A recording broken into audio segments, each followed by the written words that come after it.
Assalamualaikum warahmatullahi wabarakatuh.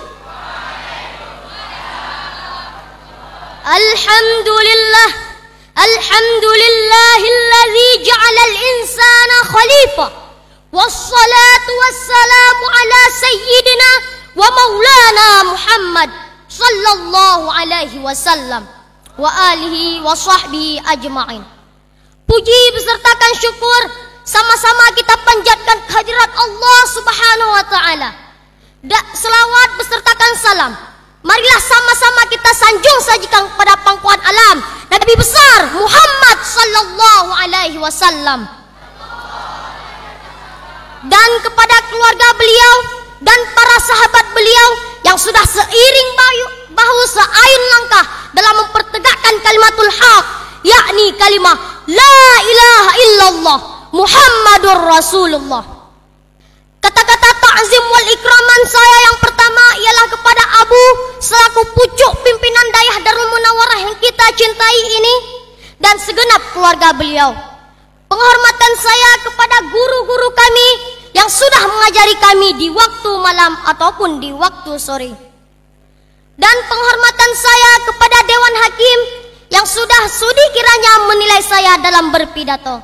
Dan penghormatan saya yang teristimewa saya hadiahkan kepada audiens rahimakumullah. Hadirin hadirat yang seiman dan seakidah. Data-data terakhir yang sampai kepada kita, data itu membuktikan bahwa 95% masyarakat bangsa kita Indonesia, khususnya di Aceh, telah terjebak dalam suatu status yang diistilahkan dengan pacaran. Padahal Allah Subhanahu wa taala telah melarang hambanya untuk mendekati perzinaan, karena zina merupakan suatu perbuatan yang keji dan mungkar. Maka segala sesuatu yang dapat mengantarkan kita pada perzinaan, itu pun Allah telah mengharamkannya. Sedangkan pacaran adalah faktor terbesar yang dapat mengantarkan kita ke depan pintu gerbang perzinaan. Realita pun telah membuktikan cukup banyak kisah-kisah buruk dan menjijikkan akibat dari berpacaran, di mana dua insan pada saat itu telah dilanda mabuk asmara sehingga melakukan kenikmatan dan kesenangan yang semua itu hanya dirasakan sesaat dan merugikan dalam jangka yang panjang. Nah, berangkat dari problematika tersebut, kami ingin menunjukkan sedikit cuplikan kecil yang bertajuk Pacaran Menurut Pandangan Agama Islam. Berangkat dari surah Al-Isra ayat 32, Allah dengan tegas mengatakan, "Wala taqrabuz zina, innahu kana fahishatan wa sa'a sabila." Dan janganlah kamu mendekati perzinaan. Zina itu sesungguhnya perbuatan yang keji dan suatu jalan yang buruk. Hadirin hadirat rahimakumullah. Demikian penegasan Allah terhadap kita tentang haramnya mendekati perzinaan. Kita kaji lebih dalam. Pada ayat tersebut terdapat kalimat la taqrabuz zina. Jangan engkau mendekati zina. Bukan la taf'aluz zina, jangan melakukan zina. Imam Ali As-Sabuni dalam kitab suatu tafsir menjelaskan, an-nahi anil qarbi ablaghan minan nahi anil fi'li. Larangan untuk mendekati perzinaan itu lebih tegas daripada larangan untuk melakukan perzinaan. Kenapa? Sebab pada kalimat tersebut terdapat larangan terhadap segala sesuatu yang dapat mengantarkan kita kepada perzinaan, seperti memandang, merayu, dan sejenisnya. Bahkan dalam kalimat tadi digunakan kaidah fikih yang mengatakan pada dasarnya larangan itu menunjukkan kepada sesuatu yang haram, maka ditakutkan,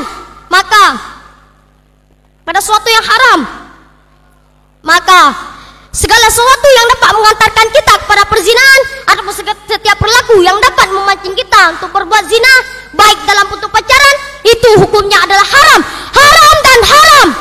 Betul tidak? Hadirin, timbul pertanyaan, apa sih arti daripada pacaran itu sehingga agama Islam melarang keras untuk melakukannya?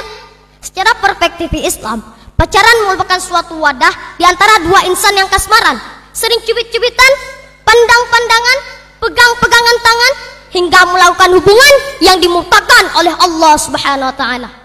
Karena inilah agama Islam melarang keras umatnya untuk melakukan pacaran. Karena pacaran itulah awal daripada perzinahan. Hadirin, realitas sekarang di Indonesia hampir tidak ada satupun orang yang tidak pernah mendengar kata pacaran. Walhasil, mulai dari anak SD sampai kakek nenek, mulai dari kota-kota sampai desa-desa yang ada di pegunungan, hampir semuanya paham apa itu pacaran. Banyak istilah untuk menyebut hal ini. Di daerah tetangga kita, yaitu di dataran tinggi Gayo, pacaran diistilahkan dengan babiak. Di Aceh Selatan, pacaran diistilahkan dengan bacinto. Sedangkan umumnya kita di Aceh, pacaran diistilahkan dengan mecewek. Kecintaan terhadap lawan jenis merupakan suatu fitrah yang ada pada setiap manusia yang sempurna. Inilah hikmah diciptakannya manusia dengan jenis yang berbeda, berupa lelaki dan perempuan. Namun, kecintaan terhadap lawan jenis harus diletakkan pada tempatnya sesuai dengan aturan syariat. Jika tidak, maka disinilah manusia akan hidup laksana kehidupan para binatang.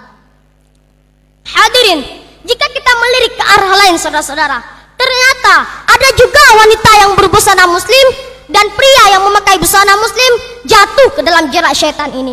Mereka menyebutnya dengan pacaran islami. Justru tentunya akan jauh lebih berbahaya karena jalan menuju perzinahan yang telah dibungkus dan dihiasi label islami. Padahal agama Islam yang suci ini telah terlepas dari perbuatan perzinahan ini. Akan tetapi jalan hidup yang dilalui oleh mayoritas generasi muslim saat ini bukanlah jalan yang ditunjukkan oleh Islam. Akibatnya nasib yang menimpa umat Islam sama persis seperti nasib yang menimpa para pemurka agama Islam. Hadirin, suatu perkataan yang membuat kita sedih ialah orang tua sekarang tidak peduli lagi dengan anak gadisnya ketika keluar rumah dengan lelaki yang bukan mahramnya. Keluar dengan berpakaian serba ketat lalu berboncengan. Si gadis terkadang pulang larut malam, akan tetapi orang tuanya tidak peduli dan hanya membiarkannya saja. Alangkah ironisnya, menyedihkannya sekaligus memilukan. Ini juga termasuk ke dalam dayus yang diharamkan baginya jannah. Rasulullah SAW berpesan dalam sebuah hadis yang sebagaimana yang telah diriwayatkan oleh Ahmad. Agar terhindar dari perbuatan dimaksud oleh Allah Subhanahu wa taala, Rasulullah SAW berpesan dalam sebuah hadis sebagaimana yang diriwayatkan oleh Abu Daud radhiyallahu anhu, yang artinya, ajarilah anak-anakmu karena mereka akan hidup pada masa yang jauh berbeda dari sekarang. Dalam ayat tersebut, peran keluarga memiliki peran yang sangat penting dan berpengaruh dalam menyelamatkan anggota keluarganya. Tapi nyatanya sekarang krisis figura. Lantas apa yang harus kita perbuat, saudara-saudara? Apa yang harus kita perbuat? Oleh karena itu, saya himbaukan kepada pemuda-pemuda yang sedang dilanda mabuk asmara agar segera bertobat pada Allah Subhanahu wa taala sebelum nyawa merenggang. Hentikan berpacaran yang akan menjatuhkan kita ke dalam jurang kenistaan. Dekatkanlah diri kita kepada Allah. Iman kita semakin bertambah, insya Allah kita akan mampu membentengi diri dari berbagai macam bentuk kemaksiatan. Hadirin, setiap pertemuan pasti ada perpisahan. Setiap perjalanan pasti ada akhirnya. Dan akhir daripada perjalanan kita hari ini dapat kita simpulkan bahwa yang pertama, jangan sekali-kali terjebak dengan rayuan syaitan sehingga kita mau melakukan kemaksiatan kepada Allah dengan cara kita mau melakukan pacaran, yang mana pacaran itu akan menjatuhkan kita kepada jurang kenistaan. Yang kedua, camkan baik-baik saudara-saudara, di dalam Islam tidak ada yang namanya pacaran. Yang ketiga, sebagai orang tua kita harus menjadi orang tua yang baik buat anak kita maupun kita sendiri, agar anak tidak pernah tersentuh dengan yang namanya pacaran. Hanya ini yang dapat saya sampaikan. Undur mangqala wala tangur mangqala. Saya akhiri, hadanallahu wa iyyakum ajmain. Assalamualaikum warahmatullahi wabarakatuh. Waalaikumsalam warahmatullahi taala wabarakatuh.